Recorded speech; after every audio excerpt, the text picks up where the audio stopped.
Bado watu wengi wanashangaa, kwa nini tuko naisema dini, kwa nini tuko naisema Biblia. Kipindi hiki watu wengi wanashangaa kwa nini tunaiongelea dini, na ni kitu ambacho kilikuwa hakuna binadamu yoyote anaizungumzia dini vibaya. Kwa nini tunaizungumzia Biblia? Kwa nini tunaizungumzia kanisa? Watu wengi wanashangaa, lakini hacha tushukuru mababu zetu kwa kutupa hekima, kwa sababu mababu zetu wao ndio watu wa hekima, na ile hekima wametuachia sisi. Lazima hii hekima ambayo tuko nayo tuisukume ndani ya vichwa vya Wakongomani ili tuvuke katika matatizo ya utumwa, matatizo ya ubepari na mabeberu wa dunia. Ava sijaanza diskuru yangu, napenda sana kumshukuru Ibrahim Traore pale Burkina Faso.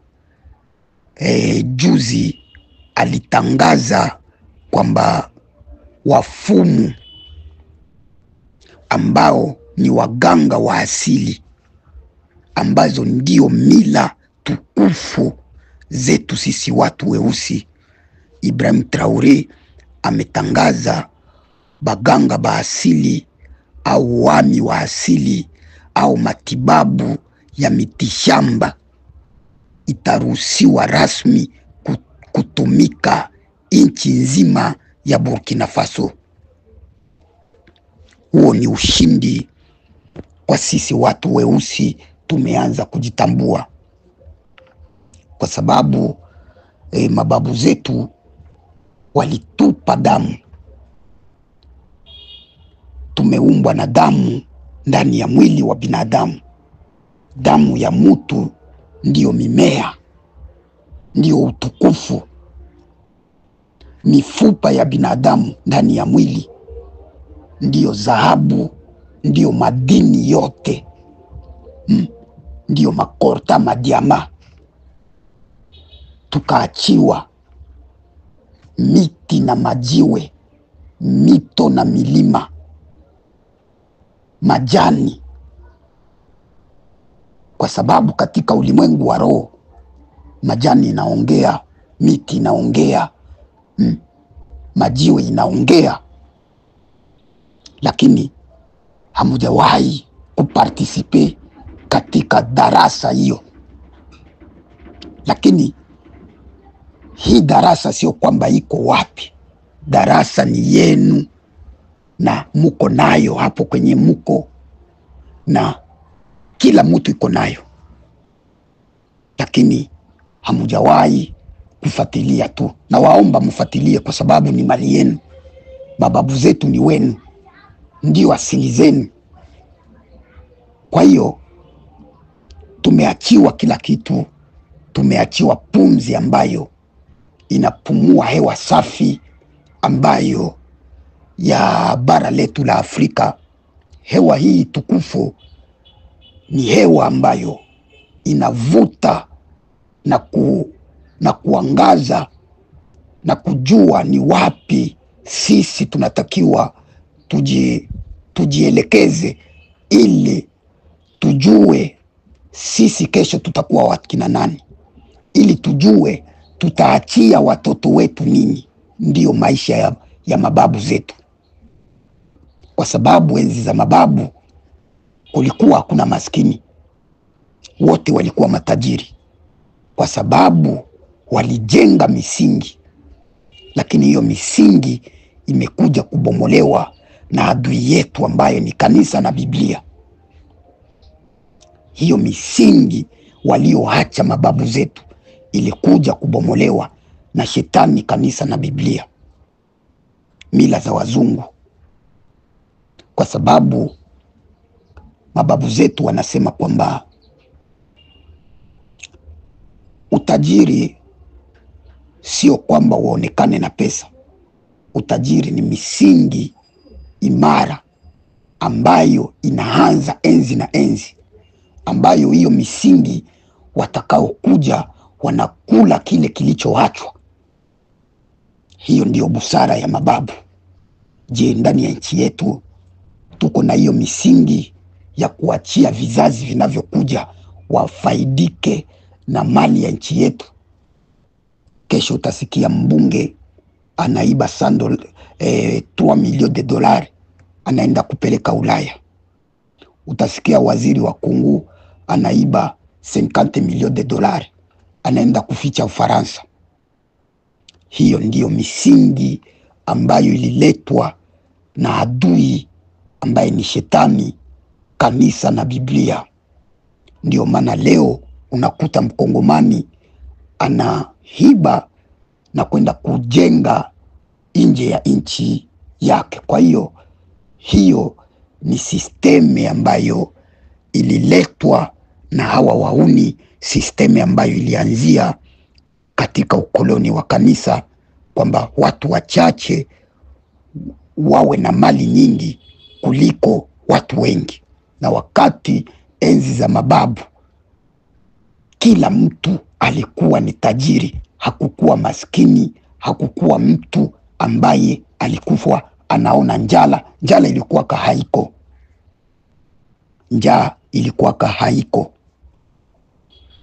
Sasa basi, kwa kuwa hii maneno ambayo niko nabaambia hapa, hakuna mchungaji ambaye anaruhusiwa kuyaongea hii maneno ya mababu zetu. Hakuna kanisa ambayo inaweza kuambia hii maneno, kwa sababu bakibaambia hivi hamutaenda kwenye kanisa, hamutarudi. Kwa sababu gisi uko hapo kuwe Kongole, Mungu wa mababu alikuachia pumzi, umepewa damu, umepewa nchi nzuri, umepewa madini, dhahabu, kila kitu. Umepewa hiyo damu yako ambayo uko nayo, ndiyo mimea, ndiyo inakufanya weye uwe kontakte hiyo miti ambayo iko pale. Ndiyo uwepo wako, ndiyo kwenye kuko wai wako, nguvu zako ziko pale mwile majiwe, milima ile, ndiyo kwenye kuko nguvu zako. Mungu wako iko pale. Hii maneno habawezi kubaambia mkanisa, kwa sababu bakikuambia hivi hautaenda mkanisa, kwa sababu kwenye kanisa ni kwenda kuabudu wazungu, na wazungu hawapendi tusipoabudu. Sisi tukijiabudu na kuabudu vya kwetu, wazungu wanajua tuko na nguvu kubwa, tutawatawala na kanisa haitaonekanaka. Kwa hiyo gisi uko pale we Kongole, uko na kila kitu. Sasa weye unaenda kwenye kanisa kwenda kuomba nini? Kanisa na sadaka yenye unaendaka kutoa kule haiendani na wewe, na haina parante yoyote ile katika ukuu wako. Kwenye kanisa ukitoa sadaka, eti kusema ki Mungu wa wazungu akusaidie, hakuna kitu kama hicho. Eti kwamba naenda kutoa sadaka kwa kanisa aseme nifanikiwe. Ndugu yangu, uko mwenda bazimu. Kwenye kanisa hakuna kitu, na hakuna kitu chenye kinaitwa mafanikio kutoka kwenye kanisa, na hakuna mafanikio ya jitihada. Mafanikio inakuja ndani yako ukiunganishwa na makuu na utukufu na ukuu na makuu ya ulimwengu, na kila mtu iko nayo. kwa sababu unapozaliwa kila unachokitaka uko nacho, na kile kenye haukikitaki uko nacho pale pale. Sasa hii mafundisho hauwezi kupewa hii mafundisho kanisani, kwa sababu kanisani wanakufanya wewe uwe mtumwa. Habakufundishi kufikiri, habawezi kukufundisha kufikiri.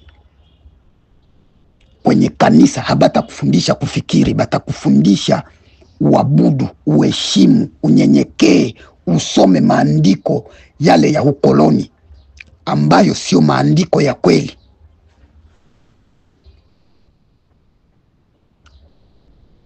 Ndugu zangu, tuongee nini ili tuache nini? Turudi katika misingi ya utukufu, turudi katika misingi ya unyenyekevu, ya mila zetu. Tuache kanisa. Kanisa sio yetu. Isaka na Yakobo sio Kongole, sio Mwafrike. Daudi sio Kongole, sio Mwafrike. Musa sio Kongole, sio Mwafrike. Watu wanabadisrere na mahistoria. Unajua Yuda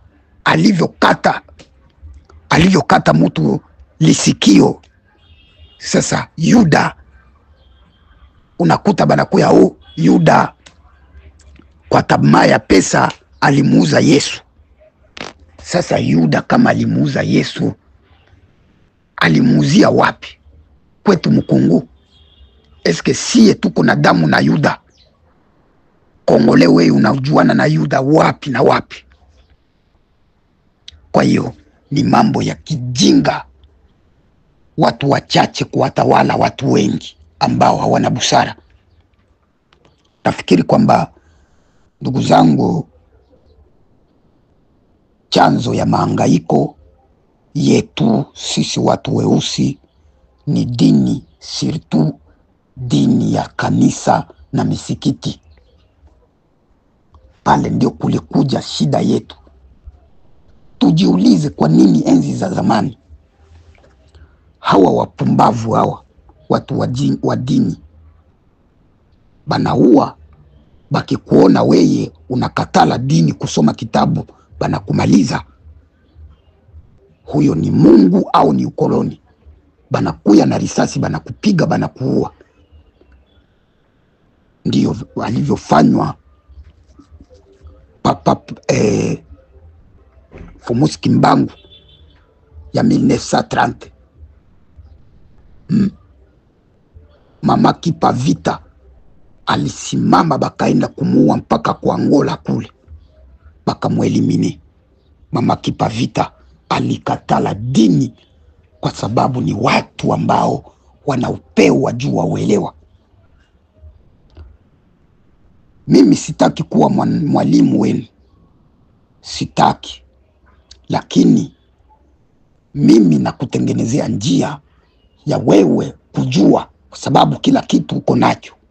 Kile kenye unakitaka na usichokitaka pia uko nacho pale pale. Kwa hiyo ni muda sasa wa sisi kusimama katika misingi yetu, misingi ya mababu zetu, misingi na mila zetu tukufu takatifu za Waafrika. Naomba nisie hapo kwa leo. Merci, alikuwa mie Profete ya Kongo, komanda BBC, mobundeli ya Kongo, mulubeli ya Bakongole.